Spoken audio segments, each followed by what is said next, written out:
സംപൂജ്യരായ കുടുംബാംഗങ്ങൾക്ക് പ്രണാമം.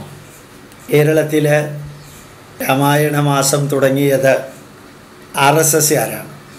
അന്ന് അതിനെ നഖശിഖാന്തം പത്രമാധ്യമങ്ങളും ഇടതുപക്ഷവും വലതുപക്ഷവും യുക്തിവാദികളും എല്ലാം വിമർശിച്ചു, എതിർത്തു, പുച്ഛിച്ചു.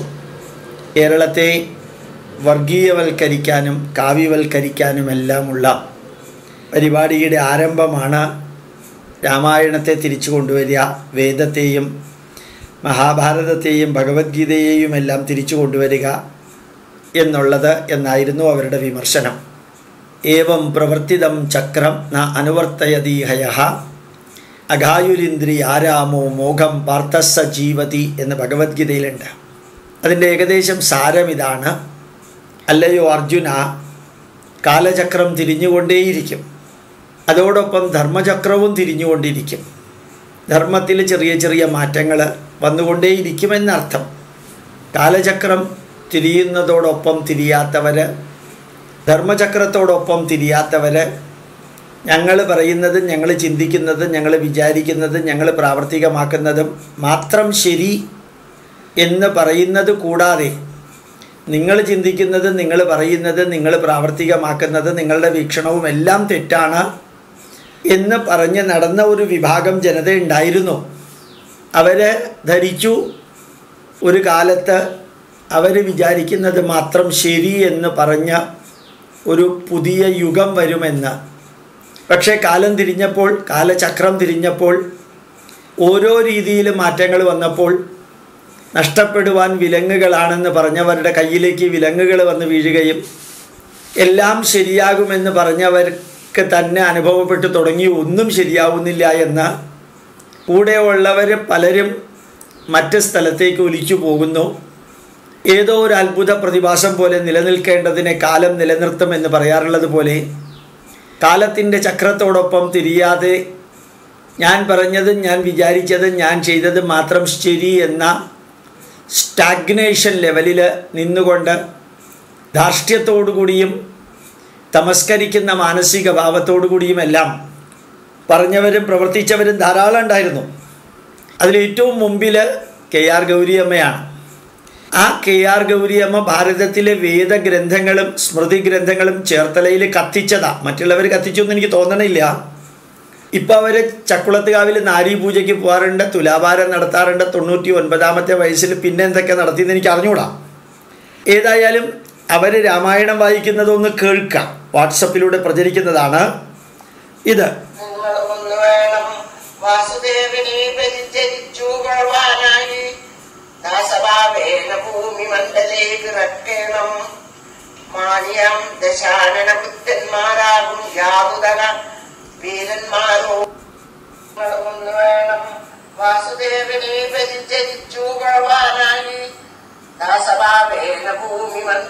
ഇറക്കണം. മാനിയം ദശാനന പുത്രന്മാരാകും യാതുതക വീരന്മാരോ. ഏതായാലും അറിയാതെ നീ ആദിയിലേക്ക് ഒഴുകും എന്ന് പറഞ്ഞ വരികളെ അന്വർത്ഥമാക്കിക്കൊണ്ട് എല്ലാവരും തിരിച്ചു വരുന്നൊരു കാഴ്ച നമുക്ക് കാണാൻ സാധിക്കും. പുറത്ത് പലരും മതേതരത്വമാണെങ്കിലും അകത്ത് ഞങ്ങളും ഹിന്ദുക്കളാണെന്നും ചിലർ ഒളിഞ്ഞും തെളിഞ്ഞും ഞങ്ങളുടെയും പൈതൃകമല്ലേ ഹിന്ദു പൈതൃകമെന്നും ചോദിക്കാൻ തുടങ്ങിയിരിക്കുന്ന ഒരു കാലത്തിലേക്ക് നമ്മൾ എത്തിയിരിക്കുന്നു. അഭിമാനത്തോടുകൂടി ഓരോ ഹിന്ദുവും പറയണം നമ്മൾ ഹിന്ദുക്കളാണ് എന്ന്. ആരുടെയെങ്കിലും കയ്യടിയോ മതേതരത്വത്തിൻ്റെ സർട്ടിഫിക്കറ്റോ ലഭിക്കാനല്ല. എങ്കിലും നമ്മളൊന്ന് പറഞ്ഞു നോക്കണം എന്താണ് സംഭവിക്കുന്നത് എന്ന്. കാരണം ഇനി നമുക്ക് കടകംപള്ളി സുരേന്ദ്രൻജി രാമായണ മാസം വായിച്ചതിനെ, രാമായണം വായിക്കുന്നതിനെ കുറിച്ചും കേൾക്കാം.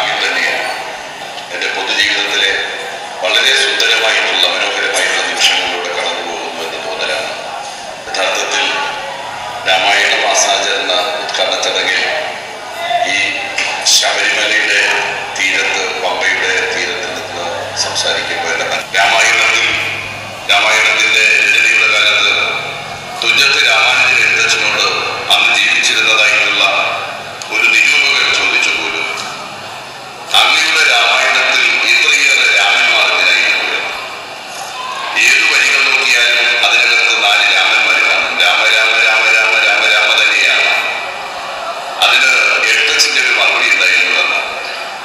ഞാൻ ഇത്രയും രാമന്മാരെ എൻ്റെ രാമായണത്തിൽ ഉൾക്കൊള്ളിച്ചത് വായിക്കുന്ന വായനക്കാരുടെ മനസ്സിൽ ഈ 10,000-കണക്കിന് രാമന്മാരിൽ ഒരു രാമൻ പ്രവേശിച്ചാൽ ഞാൻ കൃതാർത്ഥനായി എന്ന് തുഞ്ചത്ത് രാമാനുജൻ എഴുത്തച്ഛൻ തൻ്റെ വിമർശകരായിട്ടുള്ള ആളുകളോട് പറഞ്ഞത് ഓർമ്മിപ്പിച്ചുകൊണ്ട് ഭോഗങ്ങളെല്ലാം ക്ഷണപ്രഭാചഞ്ചലം വേഗേന നഷ്ടമായുസ്സുമോർക്ക നീ വന്യ സന്തപ്ത ലോകസ്ഥാം ഗോവിന്ദുന സന്നിഭം മർത്യജന്മം ക്ഷണഭംഗുരം എന്നാണ് സഹോദരൻ ലക്ഷ്മണനോട് ശ്രീരാമൻ പറയുന്നതായാണ് ഈ വരികൾ എഴുത്തച്ഛൻ കുറിച്ചിരിക്കുന്നത്.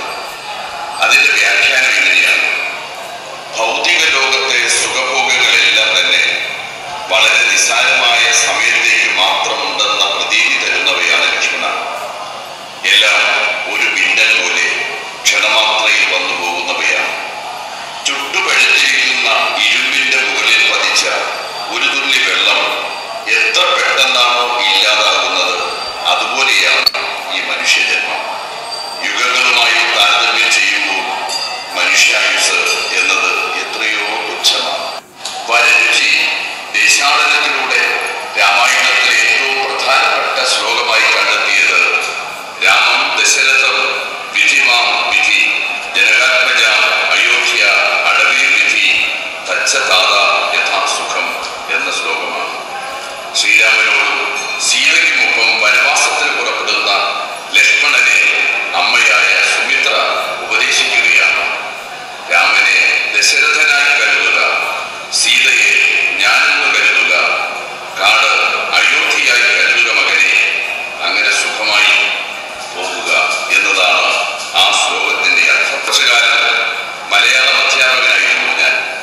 അതുകൊണ്ട് തന്നെ രാമായണം എനിക്ക് അപരിചിതമല്ല. രാമായണ പാരായണം ഭാഷാസ്വാധീനം വിപുലമാക്കാനും ഉച്ചാരണ സ്ഫുടതയ്ക്കുമെല്ലാം എന്നെ സഹായിച്ചു എന്ന കാര്യം ഈ സന്ദർഭത്തിൽ ഞാൻ ഓർക്കുകയാണ്. കർക്കിടകത്തിൽ രാമായണ പാരായണത്തോളം പുണ്യം നാലമ്പല ദർശനത്തിനുമുണ്ടെന്നാണ് ഭക്തരുടെ വിശ്വാസം. ദശരഥപുത്രന്മാരായ ശ്രീരാമൻ, ഭരതൻ, ലക്ഷ്മണൻ, ശത്രുഘ്നൻ എന്നിവരുടെ ക്ഷേത്രങ്ങളിൽ ഒരേ ദിവസം ദർശനം നടത്തുന്നതിനാണ് നാലമ്പലം ദർശനം എന്ന് വിശേഷിപ്പിക്കുന്നതെന്ന് നിങ്ങൾക്കറിയാമല്ലോ. പല ഭാഗത്തും നാലമ്പലങ്ങൾ ഉണ്ടെങ്കിലും തൃശൂർ ജില്ലയിലെ തൃപ്രയാർ ശ്രീരാമസ്വാമി ക്ഷേത്രം, ഇരിങ്ങാലക്കുട കൂടൽമാണിക്യം ഭരതൻ സ്വാമി ക്ഷേത്രം, എറണാകുളം ജില്ലയിലെ മൂഴിക്കുളം ലക്ഷ്മണസ്വാമി ക്ഷേത്രം, തൃശൂർ ജില്ലയിലെ തന്നെ പായമ്മൽ ശത്രുഘ്ന സ്വാമി ക്ഷേത്രം എന്നീ ക്ഷേത്രങ്ങളിൽ ഒരേ ദിവസം തൊഴുതു പ്രാർത്ഥിക്കുന്നതിനാണ് കൂടുതൽ ഭക്തജനത്തിരക്ക്. ഈ 4 ക്ഷേത്രങ്ങളെയും ബന്ധപ്പെടുത്തി ഒരു തീർത്ഥാടന സർക്യൂട്ട് വിഭാവനം ചെയ്യാൻ സംസ്ഥാന സർക്കാർ ആലോചിക്കുകയാണ്.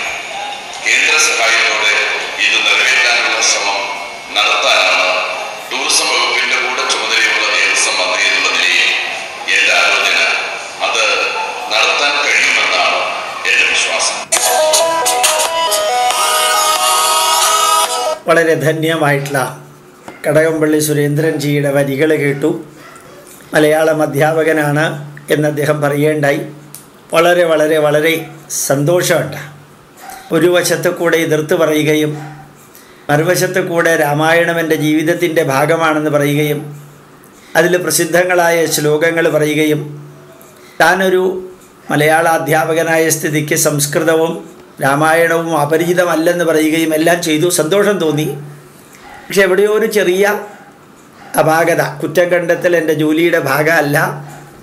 രാമം ദശരഥം വിദ്ധി മാം വിദ്ധി ജനകാത്മജാം അയോധ്യാം അടവീം വിദ്ധി ഗച്ഛതാത യഥാസുഖം എന്ന് പറയേണ്ട സ്ഥാനത്ത് രാമം ദശരഥം വിദ്ധി മാം ജനകാത്മജാം അയോധ്യാം വിദ്യയടവിയും അങ്ങനെയല്ലല്ലോ പറയേണ്ടിയിരുന്നത്. ആ ശ്ലോകത്തിന് ഭംഗിയായിട്ടുള്ളൊരു രീതിയില്ലേ? ചിലപ്പോൾ ഞാൻ പറയാറുണ്ട്, കൊപ്ര ഈസ് ഈക്വൽ ടു തേങ്ങാപ്പിണ്ണാക്ക് പ്ലസ് വെളിച്ചെണ്ണ. പക്ഷേ തേങ്ങാപ്പിണ്ണാക്ക് പ്ലസ് വെളിച്ചെണ്ണ ഈസ് നോട്ട് ഈക്വൽ ടു കൊപ്ര. മലയാളം അധ്യാപകനായ അങ്ങക്ക് ഞാൻ സന്തോഷത്തോടുകൂടി പറയുകയാണ്, അങ്ങയെ നെഗറ്റീവായിട്ട് പറയുകയല്ല.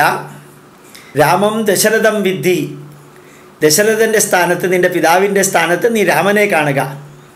മാം വിദ്ധി ജനകാത്മജാം, ജനക മഹാരാജാവിൻ്റെ പുത്രിയായ സീതാദേവിയെ അമ്മയായ എൻ്റെ സ്ഥാനത്ത് കാണുക. അയോധ്യാം അടവീം വിദ്ധി, നീ കാട്ടിലേക്കാണ് പോകുന്നത്, ആ കാട് തന്നെയാണ് അയോധ്യ എന്ന് വിചാരിച്ച് ഗച്ഛ താത യഥാസുഖം, അല്ലയോ മകനെ സുഖമായിട്ട് പോയിട്ട് വരിക. അങ്ങനെയല്ലേ സംസ്കൃതം പ്രൊനൗൺസ് ചെയ്യേണ്ടത്? മന്ത്രി പുങ്കവൻ സാറേ, മലയാള അധ്യാപകനല്ല ഞാൻ, എങ്കിലും സംസ്കൃതത്തിൻ്റെ പ്രൊനൗൺസിയേഷൻ കുറേ കൂടി ശരിയാവണ്ടേ? ഏതായാലും അങ്ങയെ രാമായണ മാസം ഉദ്ഘാടനം ചെയ്യാനായിട്ട് വിളിച്ച എല്ലാ ഹൈന്ദവ സഹോദരന്മാർക്കും, അത് കേൾക്കാനിരുന്ന അമ്മമാർക്കും, അമ്മമാരുടെ ചിത്രമൊക്കെ ഉണ്ട് വാട്സപ്പിൽ, അതുപോലെ അദ്ദേഹത്തിനെ ഏത് ഹിന്ദു കാര്യങ്ങൾക്കും വിളിക്കുകയും അതിലങ്ങേര് കുറേ കുഴപ്പം കാണിച്ചിട്ട് പത്രമാധ്യമങ്ങളിൽ നിറഞ്ഞിരിക്കുകയും പിന്നെ ഇടയ്ക്കിടയ്ക്ക് മറിച്ച് ചെയ്യുകയും എല്ലാം ചെയ്യുന്നത് കൊണ്ട് അദ്ദേഹം കളരിക്ക് പുറത്താണോ ആശാൻ്റെ നെഞ്ചത്താണോ നിൽക്കുന്നത് എന്നറിഞ്ഞൂടാ. അതുപോലെയാണ് ജി സുധാകരൻ സാറും. ഏതായാലും നാലമ്പല ദർശനം കേന്ദ്ര സഹായത്തോടുകൂടി എന്തെല്ലാം ചെയ്യാൻ ആഗ്രഹിക്കുന്നു എന്ന് പറഞ്ഞത് നന്നായി. ഇനി സാധിച്ചില്ലെങ്കിൽ തന്നെ കേന്ദ്രം ഒന്നും തന്നില്ല, ഞങ്ങളൊന്നും തന്നില്ല, ഞങ്ങളൊന്നും ചെയ്തില്ല എന്നും പറയാമല്ലോ. ഏതായാലും സദസ്സിനെ കണ്ടപ്പോഴത്തേക്കും എന്തെങ്കിലുമൊക്കെ ചെയ്യണമെന്ന് തോന്നിയത് നന്നായി. അല്ലെങ്കിൽ നാലമ്പല ദർശനത്തിന് പ്രത്യേകിച്ച് വലിയ ചിലവൊന്നുമില്ലാതെ ദേവസ്വം ബോർഡിന് എന്തെങ്കിലുമൊക്കെ ചെയ്യാവുന്നതേ ഉള്ളൂ. കേന്ദ്രത്തിൻ്റെ സഹായം 1 കോടിയോ 1/2 കോടിയോ 20 ലക്ഷമോ ഒന്നും കിട്ടേണ്ട കാര്യമില്ല. നന്നായി. ഏതായാലും ദേവസ്വം മന്ത്രി രാമായണം ഉദ്ഘാടനം ചെയ്തതിൽ സന്തോഷമുണ്ട്. പ്രണാമം, നമസ്കാരം.